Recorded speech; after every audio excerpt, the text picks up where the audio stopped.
Greetings and welcome to our COVID-19 Returning to Work presentation. My name is Larry Barton. I'm an architect and president of Strang Architects, Engineers, Interiors, and Planners. With me today is Erica Ostendorf-Mullins, Senior Vice President and Director of Interior Design. Strang is an integrated design and planning firm with in-house engineering. We have a strong focus in sustainability, health, and wellness. It's a design culture we call design synchronicity. Our Madison, Wisconsin office, shown in the picture, is LEED Gold certified and became the first WELL certified building in the state of Wisconsin. Our staff worked diligently to receive WELL Gold certification, and we would like to share this knowledge with our clients, old and new. This extra attention to wellness within the workplace has been beneficial to our own handling of COVID-19 as we bring our own staff back into the workplace on a voluntary basis. Our agenda is arranged around OSHA's primary recommendations for providing a safe work environment in the COVID-19 era. But before we discuss protective controls, it's important to understand what it is we're protecting against. The CDC has made this rather clear. It's the spread of respiratory droplets produced from coughs, sneezes, or talking. OSHA, in turn, has issued statements about preventative measures a company can take to reduce the risk, and they prioritize these from most effective to least effective. You will see that the effectiveness tends to be inversely proportional to the level of human interaction required. Based on the hierarchy of controls, the most effective action you can take is simply removing the hazard. Recognizing that people are the primary hazard, you can remove the hazard by asking people to stay home. Keeping your workforce at home might not be effective for your organization. When you've decided to bring people back for the first time, or you're increasing the workforce in the office, there are some risk factors to consider, including personal health challenges, the type of work that is done, which can be considered high, medium, or low risk based on the interaction with other people and the public, and the environment at which you are asking people to return to. Once you've decided to bring employees back, select the individuals who will be returning to the office, either based on job function or by requesting volunteers. Determine how you want people to occupy the space. Will they be returning to the office in a hybrid fashion and splitting their time between home and the office, or returning to the office 100% of the time? If you're looking at a hybrid model, staggering days in and out of the workplace can reduce capacity and maintain social distancing. Some options to consider are alternate days in the office, a day in the office and a day home, or a 2-week 10-4 cycle, where employees are in the office 4 days a week and then are at home for 10 days. If equal access to the workplace is needed, the workday can be expanded into shifts. By creating a morning and afternoon shift, it would limit the amount of people in your space at one time while allowing a full day access to the workplace. There's no one-size-fits-all approach to this. Every organization must consider the appropriate quantity and worker selection to bring back into the environment, as well as the pace at which to do so. OSHA suggests the second most effective strategy is engineered controls. Engineered controls are not highly dependent upon human interaction. Once put in place, engineered controls typically function automatically with predictable results. In terms of reducing the risk of virus spread, HVAC systems play a significant role. The diagram above depicts a traditional HVAC system, which you might find in a range of buildings. This could include daycare centers, restaurants, hotels, office buildings, and research facilities. The HVAC system ventilates and conditions the air within the work environment. There are several adjustments that can be made to an existing HVAC system to provide added protection against the virus. First, you should make sure that the existing system is working the way it was intended.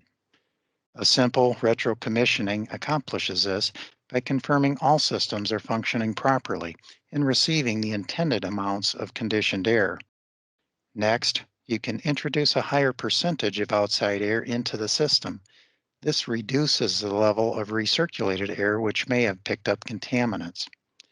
You can also increase the ventilation rate, but first review with a qualified HVAC engineer.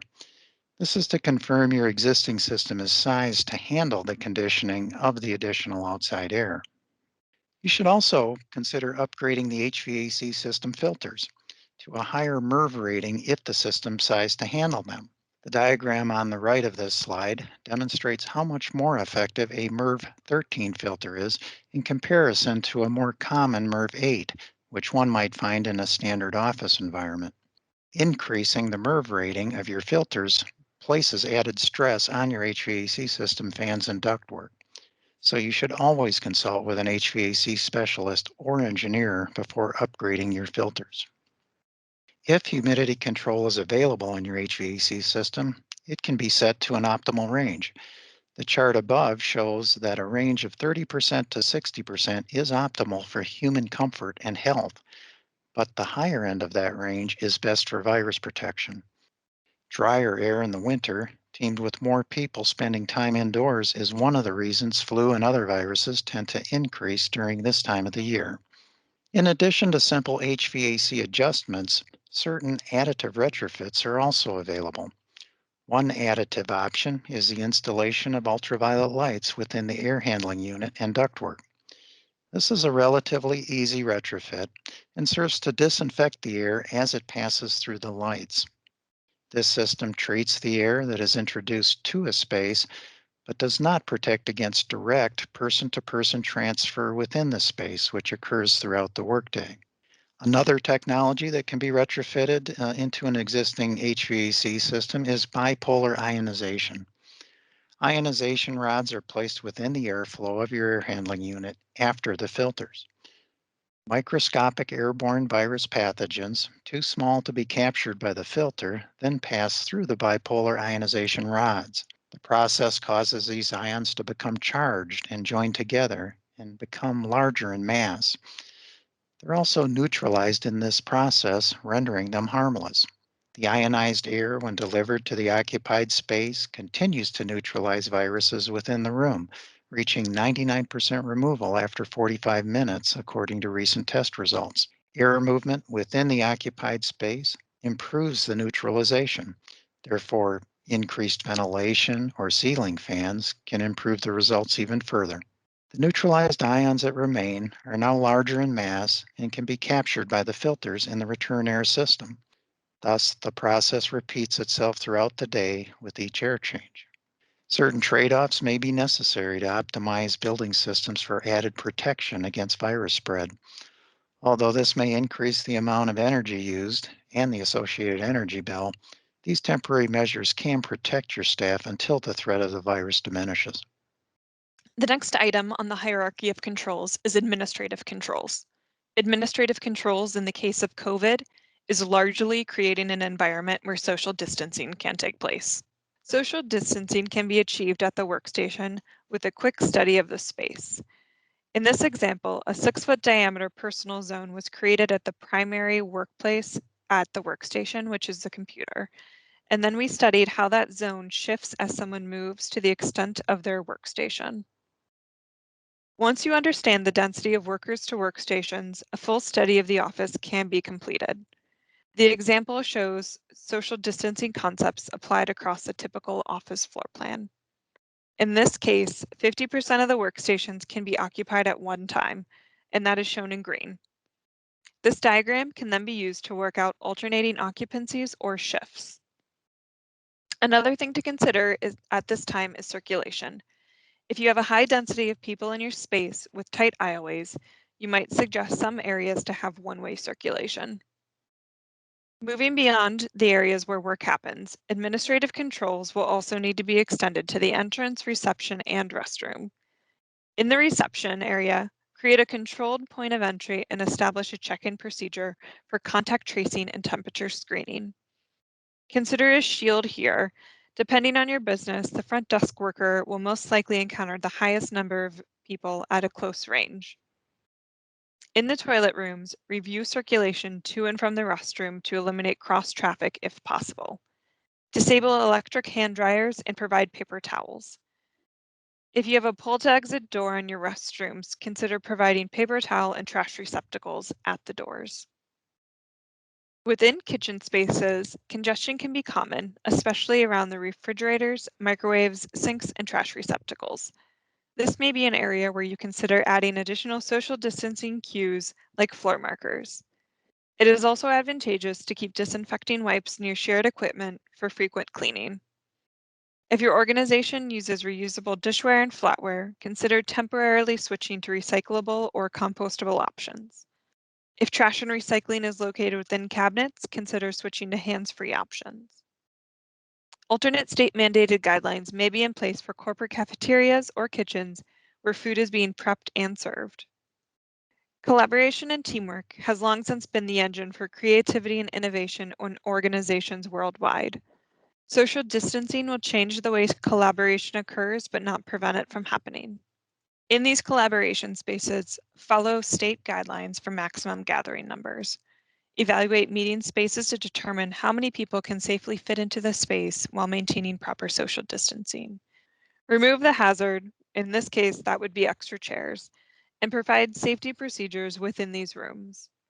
Alternatively, meeting rooms can also be used as private workspace to get more people back into the office while maintaining social distancing. Number 4 on OSHA's prioritized list of controls are safe work practices.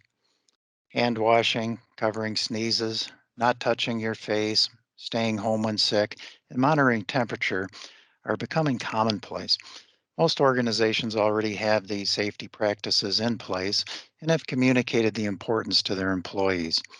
Consistent messaging and setting a strong leadership example are what's needed to instill a lasting culture of safety.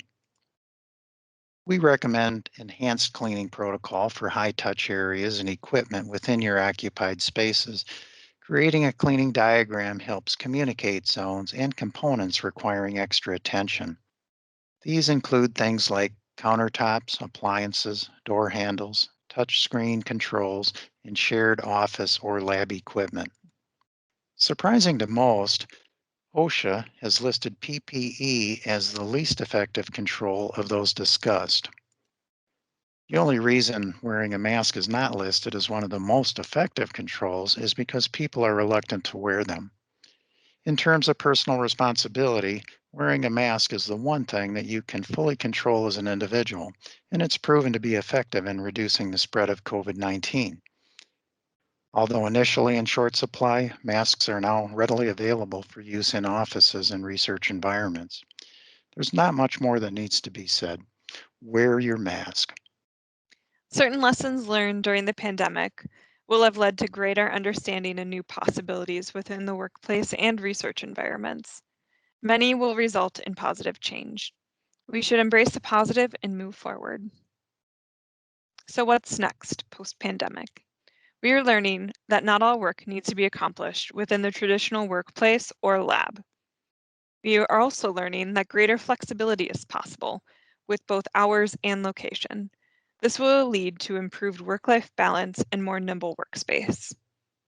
Healthier work environments are not only possible, they will become an expectation. Virtual collaboration will continue to improve as well. In closing, we expect the work environment across all industries to change in many positive ways. It will become more distributed, collaborative, and agile, with a much greater focus on discovery and innovation. We thank you. Our contact information is listed on the screen. We welcome your questions and are happy to be a resource if you'd like to discuss any of these topics further.